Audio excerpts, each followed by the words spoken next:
Honorable Dr. Winston Baldwin Spencer, Prime Minister of Antigua and Barbuda. Honorable Harold Lovell, Minister of Finance, the Economy, Public Administration, Public Broadcasting and Information. Senator, the Honorable Dr. Errol Court, Minister of National Security and Labor. Other parliamentarians, members of the Diplomatic Corps,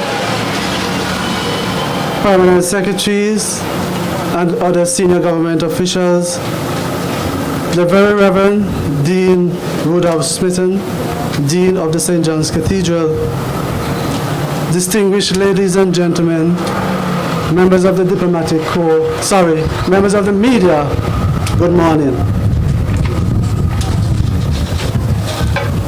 For over 2 years, the Labor Department has been in consultation with the World Bank. The fruit of this consultation have led to the implementation by the Labor Department of Active Labor Market Program. This program forms part of a wider public and social transformation project that the government is in the process of implementing. One may ask, what are active labor market programs? Active labor market programs are intervention by governments in the labor market to help the unemployed find work. There are three main types of active labor market programs. One, public employment services, such as job centers and labor exchanges. Two, training schemes, such as classes and apprenticeship to help the unemployed improve their vocational skills and hence increase their employability. Three, employment subsidies, either in the public or private sector, directly create jobs for the unemployed. These are typically short-term measures which are designed to allow the unemployed to build up work experience and to prevent loss of skills. Active labor market programs are a form of social protection. The program to be executed by the Labor Department, which we have coined ABSTEP, has two subcomponents: a temporary employment program and a training program. These programs will see the Labor Department hiring low-income, unskilled persons between the ages of 17 and 50 years to work on sub-projects created and submitted by local organizations. These sub-projects must be of a public nature. That is, they must benefit the public.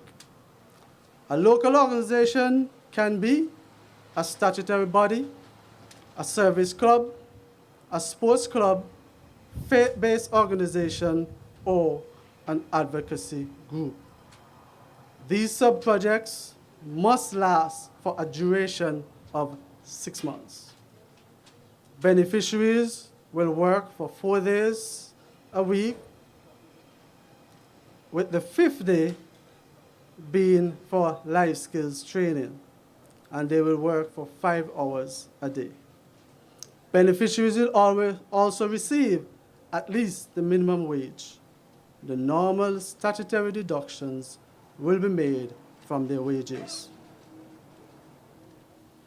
One may ask, what is the difference between this program and the other government programs that have been in operation? Ladies and gentlemen, the short answer is this. A scientific approach will be used to select beneficiaries. In the past, the selection of beneficiaries was done at the whims and fancies of someone. That subjectivity is being taken out of the process. The selection will be done objectively. A targeting instrument has been developed where beneficiaries will be evaluated using 4 variables, namely the individual's education level, income level, unemployment length, and work experience. 3 of these variables will be verified using the records of the Social Security Board. The 3 variables are income level, work experience, and unemployment length. Upon being evaluated, if a beneficiary scores low, such a person will be channeled to temporary employment. After being ranked, a beneficiary will be matched to a sub-project submitted by a local organization. What is the responsibility of a local organization? Ladies and gentlemen, you may have recognized that the phrase local organization has been used frequently. Earlier, I told you of the characteristics of a local organization, but how do they benefit? A local organization whose sub-project was selected has certain benefits that will accrue to it. A local organization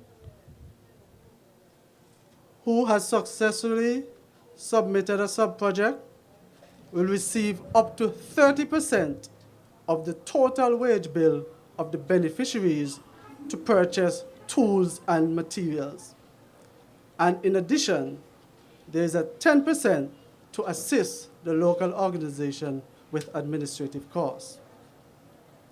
These amounts that a local organization will receive will depend on the number of beneficiaries assigned to a sub-project.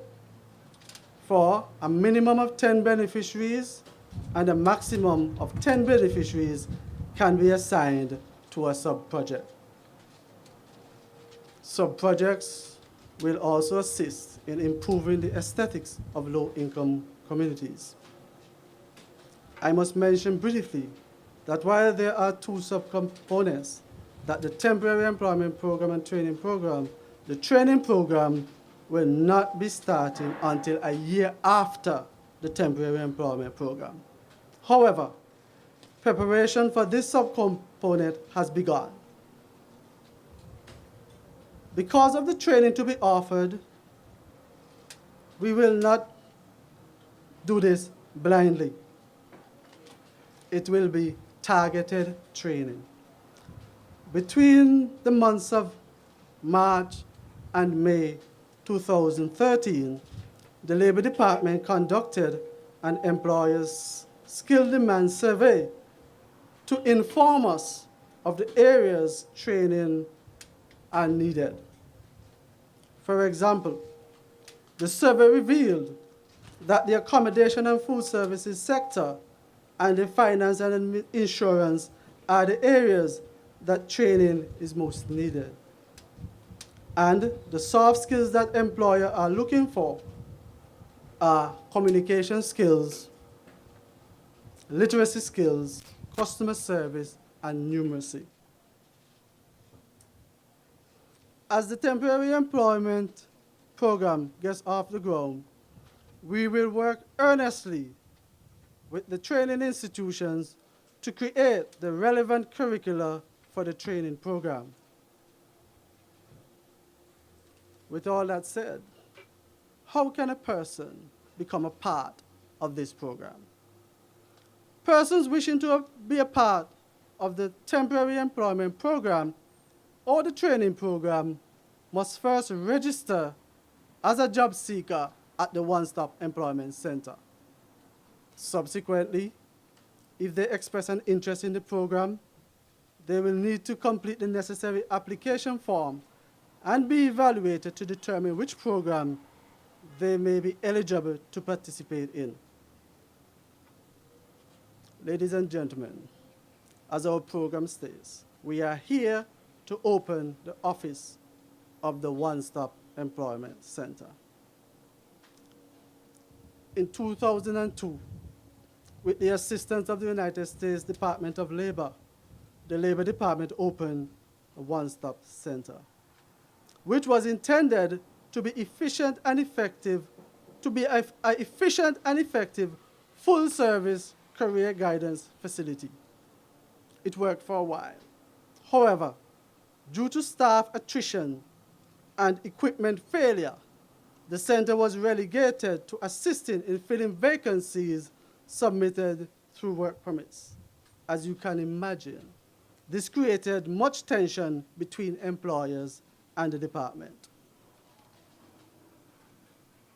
In order for OSEC to fulfill its role under the project and to carry out its mandate as a public employment center, OSEC has been revamped and rebranded. This repositioning of OSEC will see it operates as a full-service public employment center which will carry out intermediation services. The center will offer services to job seekers such as resume writing, job matching, job counseling, and referral to the competence certification system.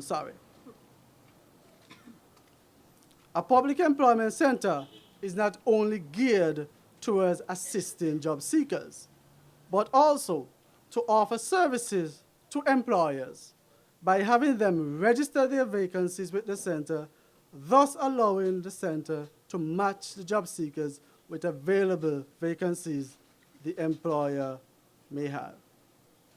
As part of the revamping and rebranding exercise, we have hired a cadre of staff to execute these duties. For example, on staff is a counselor to assist with job counseling and to help job seekers with psychosocial issues to try and have them remedied. A business specialist is also on board to create that critical link between the center and employers for this to work. And it is our intention to work hard for this to happen. These are just two of the critical positions that have been filled at the center. In order to market the center effectively, we have designed a logo for the center. That is the logo for the One Stop Employment Center. So anywhere you see that logo, it is Antigua and Barbuda's One Stop Employment Center. And as you will see later, we have tried to create an environment that is conducive to work and welcoming to our clients. Over the years, while we have tried to assist job seekers with the limited resources, persons have complained that the center has not been helpful because it does not contact them. But let me advise that it is not the duty for the employment center to keep in contact with job seekers, but it is for job seekers to keep in contact with the center. This is how the system works. When a job seeker is registered in the system, if a month expires after registration, that job seeker will automatically be classified as a sleeper. If 6 months pass and the job seeker has not contacted the center, that job seeker will be classified as inactive. And this has serious implication for the unemployment rate, because unemployment is determined by persons who are actively seeking work. So if you are not actively seeking work, you're not unemployed. You may be a sleeper, or you may just be inactive. Ladies and gentlemen, the road to this stage has been long and arduous. But with perseverance, we are now opening the office of the revamped One Stop Employment Center and launching AppStep. AppStep is the Antigua and Barbuda Skills Training and Empowerment Program. With continued hard work, we see this employment center develop to be the envy of the region. In closing, I wish to advise that the implementation of this program goes in stages. I know that persons out there are anxious to get something to do, but we have to make certain that there are work for you to do. Therefore, before we start asking persons to register at OSEC, we have to issue a call for local organizations to submit their sub-project proposals for these proposals to be evaluated. After that, persons will be asked to register at OSEC. This is just a word of warning. Not all persons who register as a job seeker may qualify to participate on the program. Also, not all who qualify may be able to participate in a cycle. The program will be run a 6-month cycle, and we hope to employ 150 beneficiaries per cycle. Finally, it is not my remit, but I would like to give gratitude to a few persons who have made it possible for us to reach this stage. The Honorable Minister of National Security and Labor, for his probing questions. And once he was satisfied, he never hesitated in signing the necessary circulation note to get the appropriate cabinet decisions. The esteemed Permanent Secretary, for her invaluable support and assistance, and for the confidence shown. I know sometimes when we're having our meetings, the remainder of her staff would get jealous and want to evict me from the floor. But, you know, she would just tell them, it is my time now. My colleagues within the Ministry of National Security and Labor, some of whom dread seeing me because they know that it is more work for them.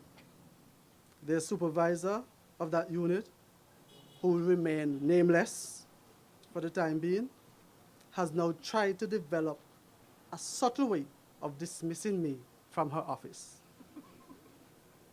Also, my colleagues at the project management unit, who I believe there may be occasions when they see me, I think they want to run and hide. Ms. Jeanette Charles, who served as the consultant during the preparatory stage of this project. I would like to say how fortunate we were to have you, and appreciation must be shown for your eagerness and quality reports.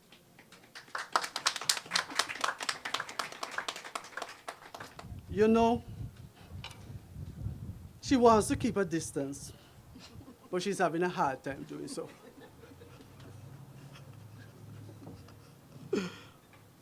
Also, the technicians at the government's IT center, the Ministry of Works, and APA, who I have been harassing, or I have harassed, and will still continue to harass to get things done. Ladies and gentlemen, I'll end here and leave it to the person whose remit it is to give the commendations. Thank you.